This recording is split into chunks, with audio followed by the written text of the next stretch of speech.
Greetings and salutations, this is Jarsz, the biggest YouTuber ever!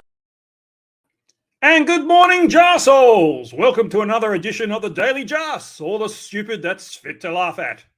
Today we're having a look at the book written by Eddie Allencar, otherwise known as Flat Earth Banjo, which is called 16 Emergency Landings That Prove Flat Earth.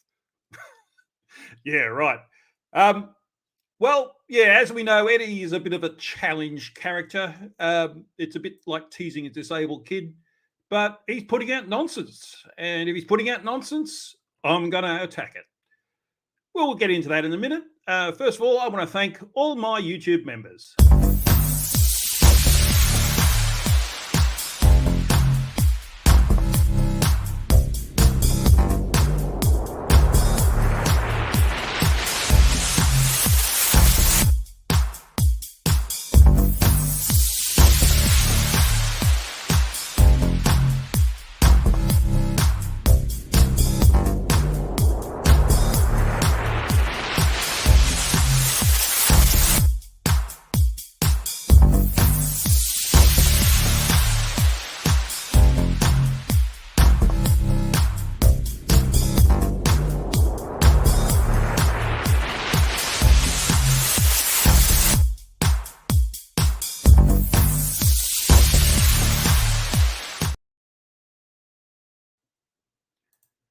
Yes, and who's in the chat?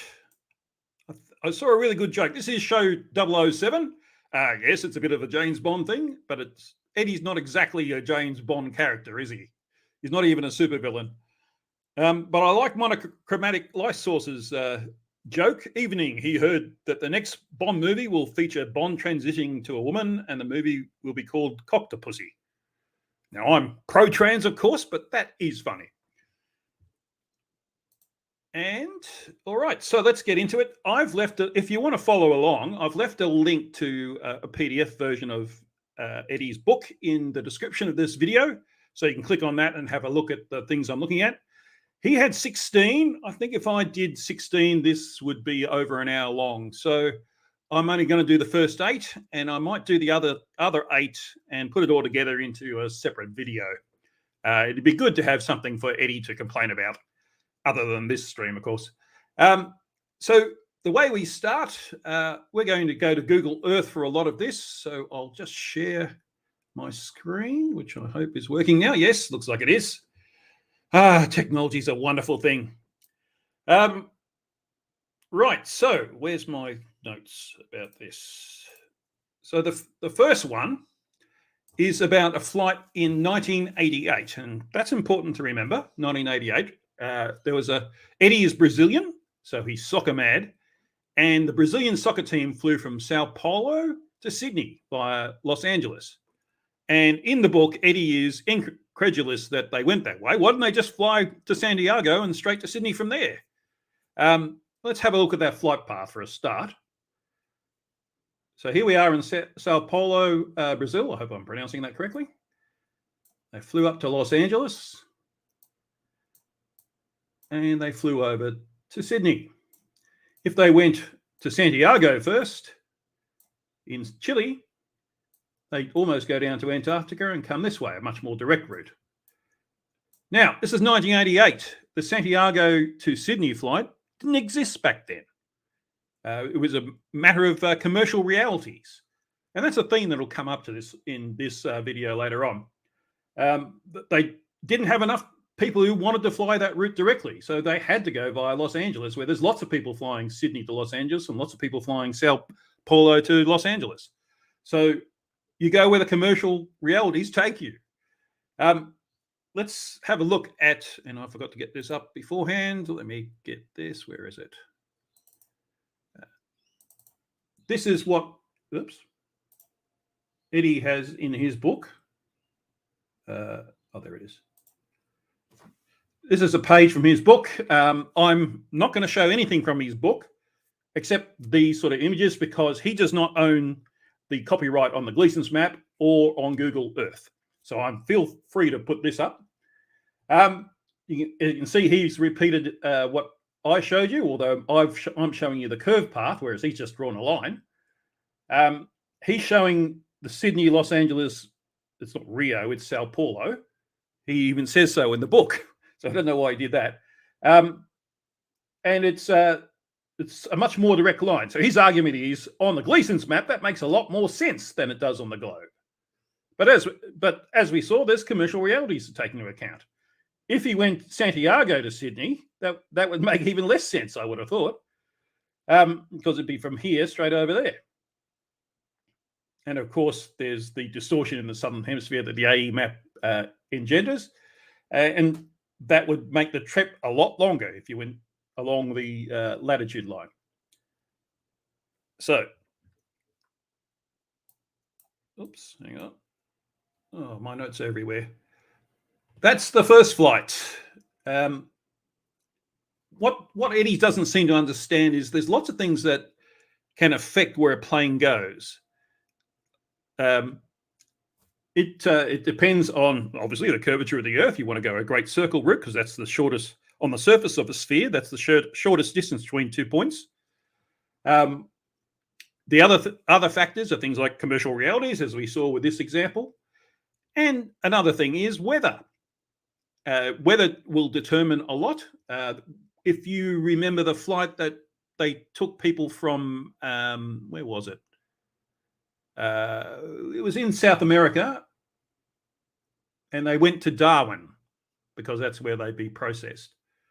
And it almost went directly over the edge of Antarctica, but weather meant it had to come a little bit further north. And the last factor as to where planes go is where's emergency airports. Every flight of a commercial aircraft, they have to say, oh, if we have an emergency, we will divert to this airport. So it depends on what airports are within range during the flight. So and then which one they choose depends on when the emergency is declared. So that'll be pretty clear in the rest of these examples. I think oops, that's not what I wanted to do. How do I get rid of this? That's it. Why is that up twice? All right, so for his first one, it's just commercial realities. Back in 1988, there wasn't a direct flight from Santiago to Sydney. In fact, I'm not even sure they had aircraft capable of that. 747 should have been able to do it. But like I said, if they didn't have enough passengers to fill a 747, it wouldn't be economically viable. So why would they bother? And 747s are a bit, especially back in those days, a bit exy on the fuel. So they went with the commercially viable routes via Los Angeles. So the second one, let's go to Banjo 2.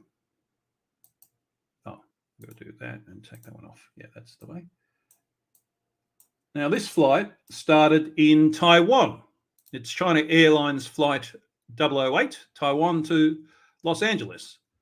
But they, on the way, so you can see the line here, and you can see that it's a curved line. If you change your perspective a little bit, if you're looking from top down, it's a straight line.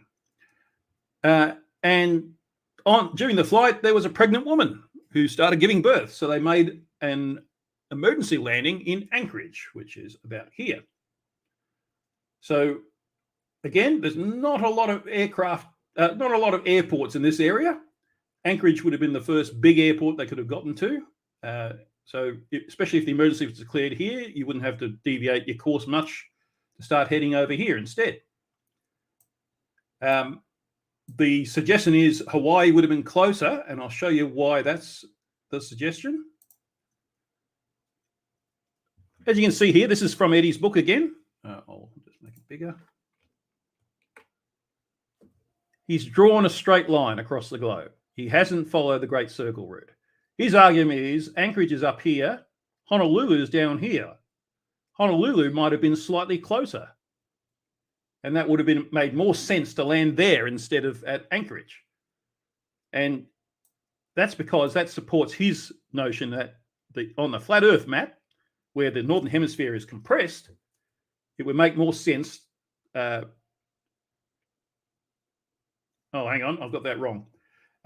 No, he wasn't suggesting Hawaii. On the flat Earth map, he's saying that Taiwan to Los Angeles, Alaska makes sense. But on the globe map, it would make more sense to go to Hawaii because it was closer than Anchorage was. But that's if you draw a straight line, not if you draw a great circle route, which is what I did before, which is that one. As you can see, it goes close to the Aleutian Islands, and Anchorage is up here, but Hawaii's all the way down here. So it made more sense to go to Anchorage. Right, so flight number 3. Oh, I've got to hide that one. Oh, where's this one? This is Lufthansa flight LH543. I think this is 2015. It started in Bogota in Colombia, and it was flying to Frankfurt in Germany. Oh, there's a bit of weather out today. So you can see that's a great circle route. And this is the one I'm probably going to say Eddie might have a point. Let's look at his map on this. There we go. So I actually think that's a reasonable drawing of the line. As you notice, as it crosses over the, oh no, it's already in the Northern Hemisphere, isn't it? And then we've got the flat Earth version of that, Bogota to Frankfurt. I'm not sure how useful a line this thick is going to be to show his point. I wish he'd think through that a bit more. But what happened in this flight, another woman went into labour and they diverted to Manchester. So I think it's more useful. He's reckoning, he's saying, well, why didn't they go to London or Paris? That would have been on the way. But if we go back to Google Earth, all right, and like I said, this is the one I think he might have a point in his limited way of looking at things. So we've got Paris there, London there. So that's a little bit different from the AE map. It was going straight over Paris on his map. Remembering Northern Hemisphere is compressed, so things seem closer together on the AE map. And Manchester's all the way over here. So again, if the emergency is declared somewhere back here, you don't have to divert much off your course to start heading towards Manchester. And I think in this case, it's another reality of aircraft operations that caused this. Because London's a busy airport, Paris is a busy airport. Manchester is also a busy airport. I've actually been there before. But I would have thought it's a big enough airport to handle an emergency landing without having the traffic of London or Paris. So that's probably not a bad choice. Dublin could have been a good choice too, but who knows, the weather might have been bad there. We don't have those details. Banjo didn't research those details, so we don't have them to hand. I'm sure if I did a little bit of research, I'd find something like that. But like I said, this is probably his best argument, which isn't a great argument anyway. All right, on to flight number 4. This one is Cathay Pacific. This is from Hong Kong. There we go. This is the flight, Cathay Pacific flight CX884, Hong Kong to LAX, to Los Angeles.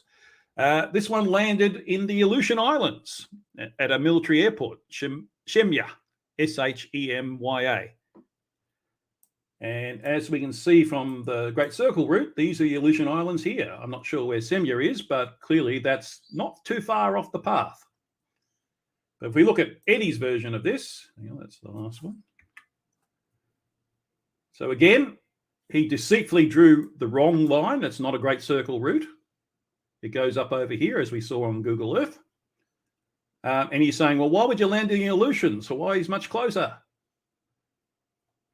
But if you look at the flat Earth map, the AE map, he draws a straight line to Los Angeles over the Aleutians. So yes, it makes sense on flat Earth. No, Eddie, you just got it wrong. And the fact that he draws lines like this makes me think he's just being deceitful. I don't understand why he'd do something so obvious. But then again, people who don't know much about Great Circle routes, they'd probably be fooled by that. Obviously, Eddie was, if he's being honest. But who knows if he's being honest. All right, so that's that one. We're getting through these faster than I thought. Oh, well, it might be a nice short live stream today. Let's go back to this one. Now we're on to flight number 5. Now this one is Qatar Airways flight QR725 Chicago. There's Chicago to Doha. Now, this had I can't remember what the emergency was, but this one had an emergency landing in Moscow. So it goes up over Greenland. This is the Great Circle route. Iceland, comes in over Norway, and there's Moscow there. So it depends on when the emergency was declared. Again, Eddie didn't provide that information. But if you're going on a journey that long, it wouldn't take you much to divert to Moscow, especially if there was weather here that meant you had to go a bit further north on your intended path. All these are within the realms of possibility. So let's look at the way Eddie looks at this. And yet again, he's drawn a line that is not a Great Circle route, saying we should be going over Spain and Portugal. No, Eddie, that is not an accurate picture. You've chosen, I reckon this is off a flight planner or something like that. Like booking fares and that kind of thing. And they give you this sort of image just to make it easier. That if they gave you the Great Circle one, it wouldn't make as much sense from a point of view of saying, are you getting from Chicago to Doha? Marketing has a lot to answer for. But again, on the flat Earth map, go via Moscow to Doha. The thing is, when you're looking at Northern Hemisphere flights, because the Northern Hemisphere is compressed on the AE map, you're always going to get a lot of correlation. He never really focuses on the Southern Hemisphere in this book. 16 flights and none of them in the Southern Hemisphere. But yes, Moscow made sense, but it also makes sense on the globe, as I showed earlier. All right. Let's go to flight number 6. So this one's an interesting one. This is Air France AF116, Paris to Shanghai. And it had a emergency landing in Irkutsk, which I haven't looked up yet. So let me find that up. And we got Tusk in the chat. So his brother I guess. How do you spell this? Irkutsk. Sorry, it's not Tusk. There it is there. All right. So it's not too far off the Great Circle route, as you can see there. But what did Eddie say about it with the AE map? So for some reason, we've got into the 6th flight, and this is the first time he's shown this the Mercator projection, which again is deceitful because it's a projection, just like the AE map, which means it's distorted the further away you get from the equator. Clearly, you're not flying that way. He's claiming this is the globe map now. He does say it's a Mercator projection, but it's not useful to determine where you should divert to here.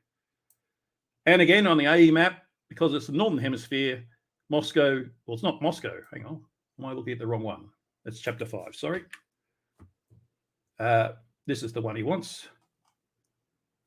All right, so again, he hasn't drawn a Great Circle route, but Irkutsk is there, Paris to Shanghai. Pretty much matches the Great Circle route. So AE map Great Circle route doesn't really prove anything. Flight number 7.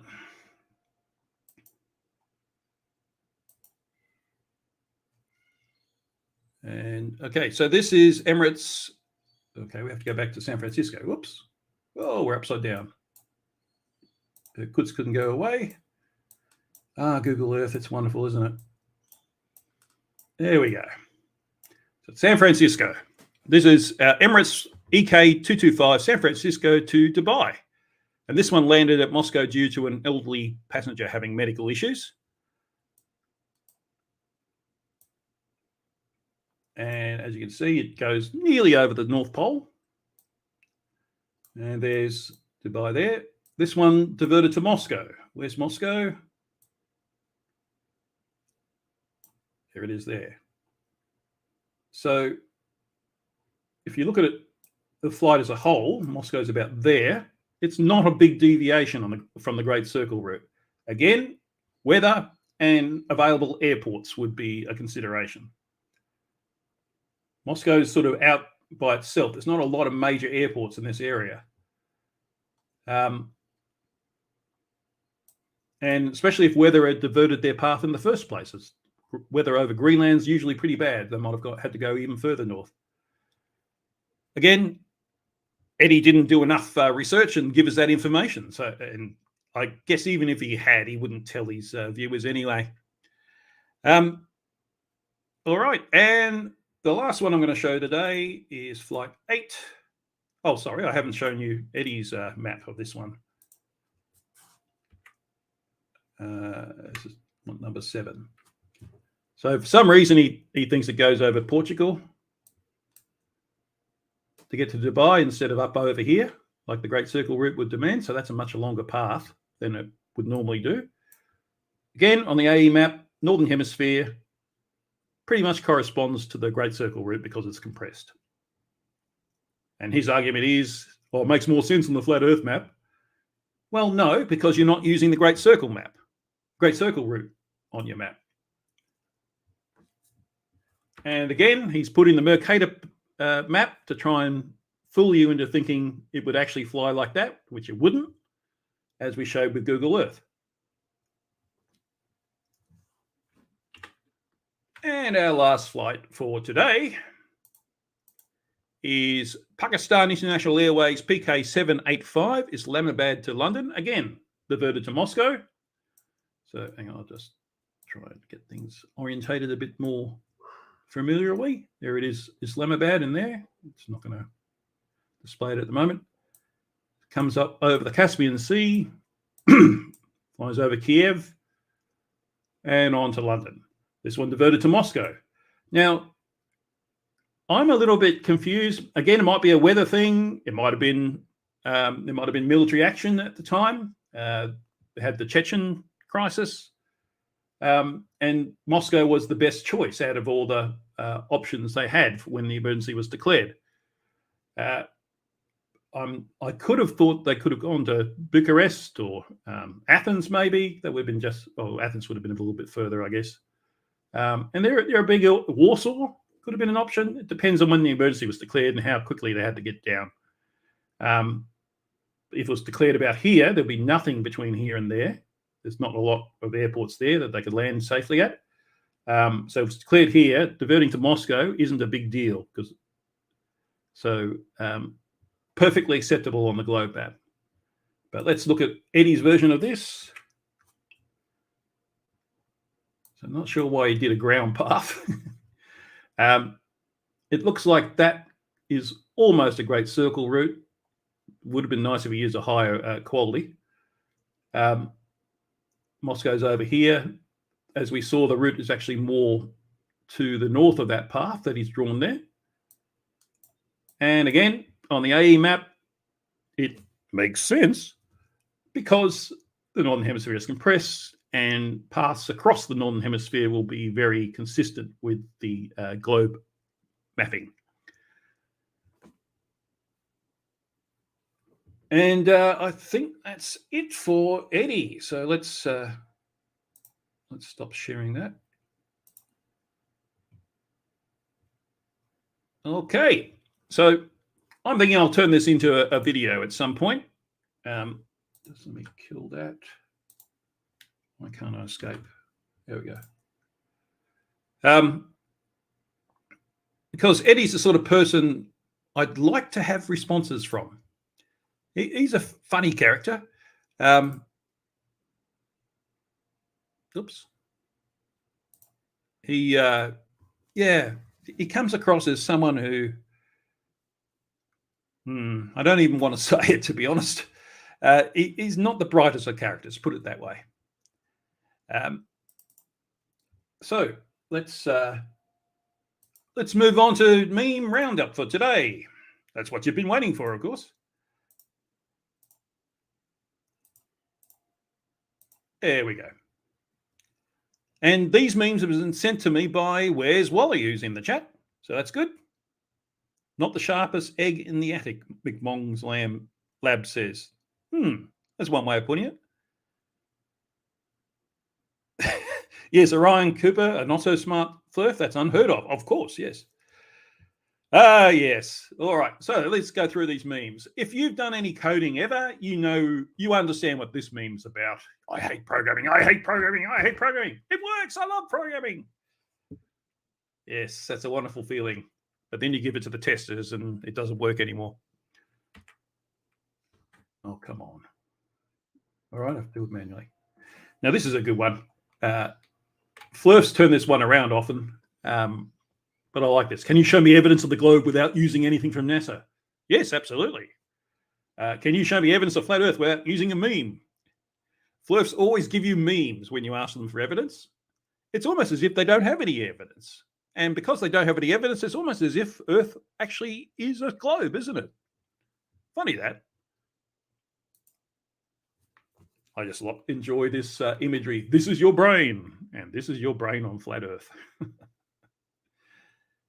I don't know if did you create that, Wally, because it's missing an S? But yes, when you talk to Flurfs, you get the impression their brains have been scrambled. I'll just let this one speak for itself.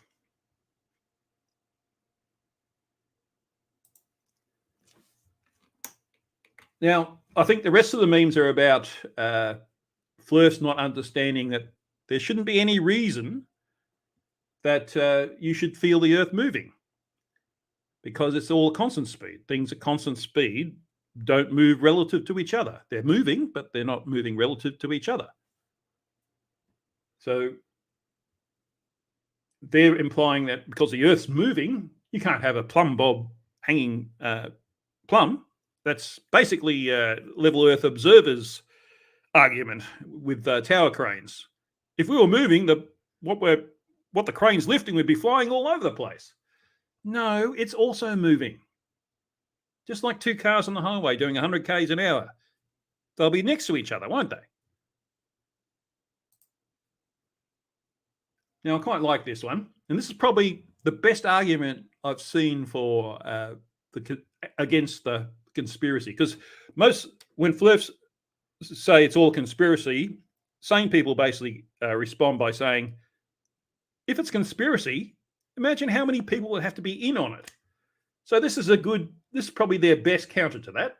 Dad, is Santa a hoax? Of course not, son. Think of how many people would have to be in on it. Now, that's a good point. Literally billions of people are in on the Santa hoax. Not that Santa's a hoax, of course. Now, this is another meme that just communicates how silly Flurfs are. That's not Neil Armstrong. That's Buzz Aldrin. So, first man on the moon was Neil Armstrong filming Buzz Aldrin coming down.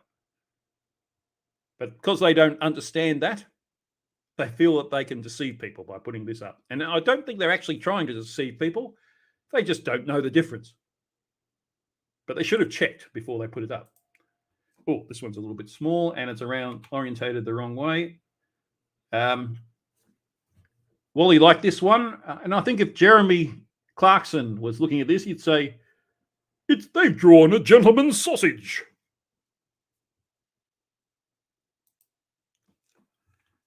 I think this is the last one. Large bodies of water do not convex. They will not conform to the exterior of shapes and structures.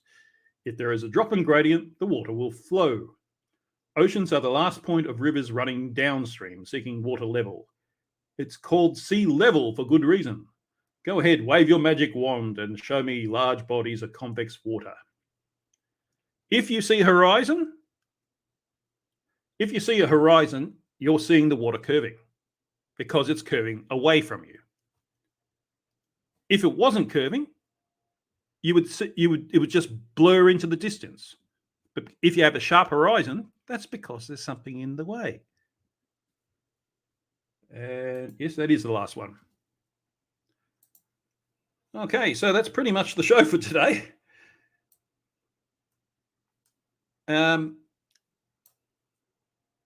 So if you've seen a silly meme, just like Wally did, can you please send it to me? I'd like to show it on the stream, if it's fit for general consumption, of course. Contact details in the description of this video.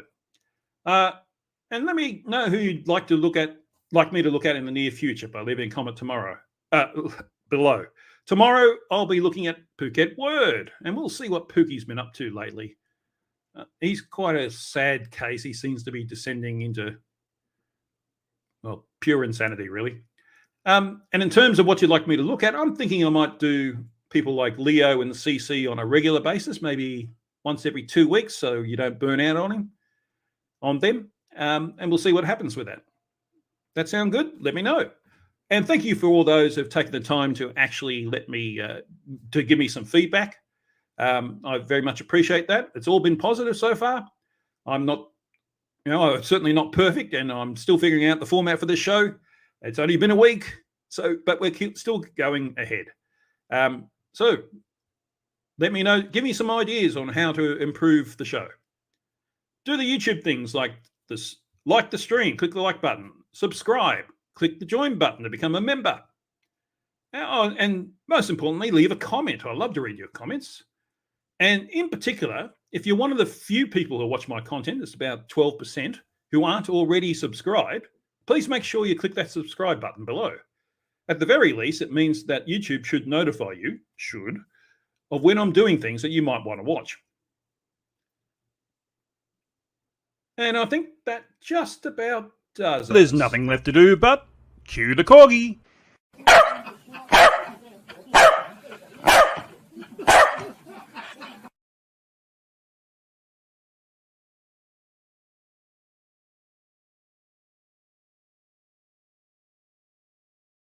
You're despicable.